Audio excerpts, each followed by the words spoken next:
Capitalism is ruining our music, 'cause profit always needs to come first. There's no way to survive as a beginner artist, so your energy goes... Imagine living in a world without love songs, where the only music allowed are the songs that praise the government and defeating the Japanese. Welcome to communist China. Now there's this commonly held belief that socialism would set independent artists free to let their creativity flourish, but this didn't happen in socialist China.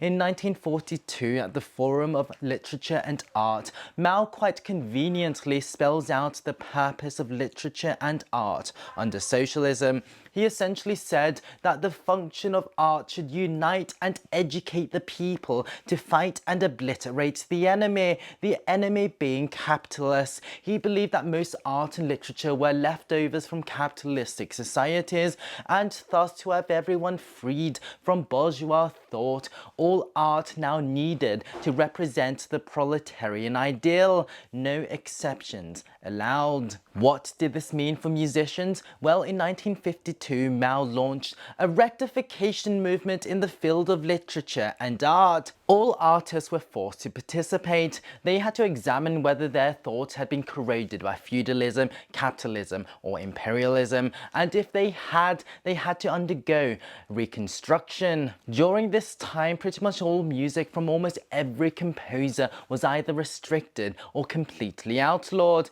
Art and music had to be approved by the party. What type of art was allowed? Stuff like the White-Haired Girl opera ballet. Set to traditional folk tunes, it told the story of a landlord who forced a peasant's daughter to be his concubine in exchange for use of the land. The peasant father fights back but is killed, but his daughter is rescued by the Honorable Red Army. Another reason why this opera was so widely played was because it perfectly promoted the then new land reform policy. What type of musicians were promoted in this world? The most creative and talented ones? Well, no. In the mid-50s, a group of music students were sent to the Soviet Union to study socialist and Russian music. And guess what? They were selected on their political reliability. It was also around this time traditional Chinese music styles started being purged to be replaced by Western Russian styles. And then in 1957 came the Great Airing, where many intellectuals and artists were purged for counter-revolutionary thoughts, and music became even more clamped down. It became dangerous to criticize approved socialist songs, and soon every Chinese person was compelled to sing the lyrics.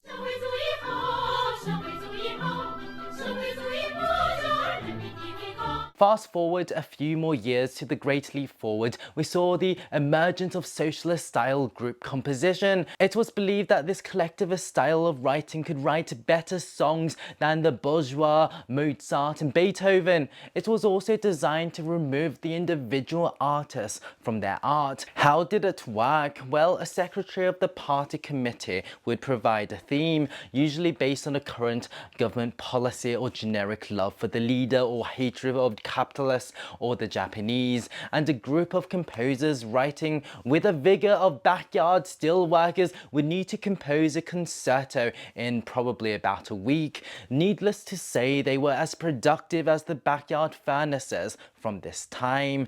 And then came the Cultural Revolution, and oh boy, in 1966, all books, music, paintings, everything from before the revolution, Beethoven, Debussy, basically everything was outlawed. All anyone read were the selected works by Mao Zedong, and the only thing people were singing was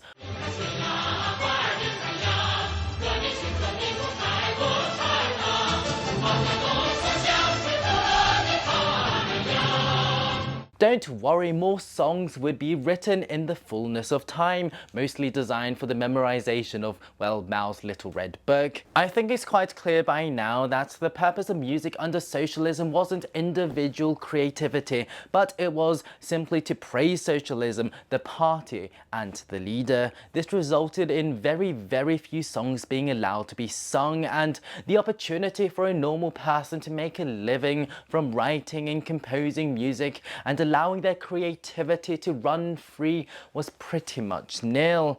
But this would all change in the late 70s. So for decades, the Chinese people had been devoid of love songs. People had forgotten that music could be beautiful, could be feminine, could be about freedom, personal feelings and emotions.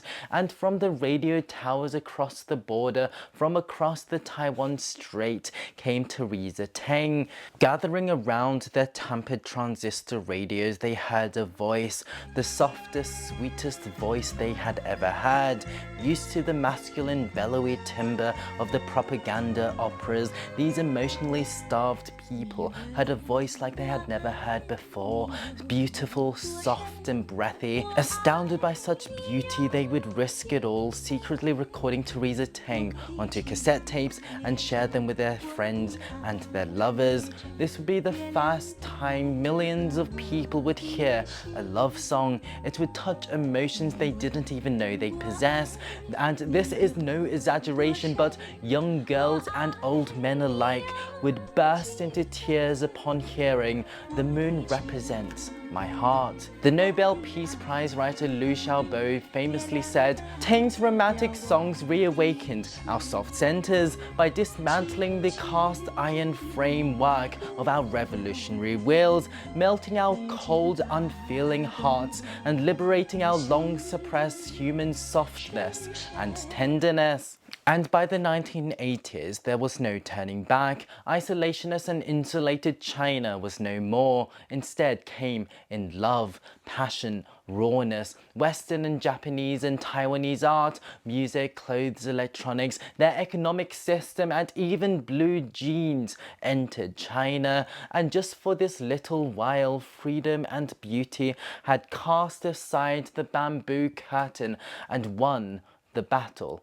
for the Chinese hearts.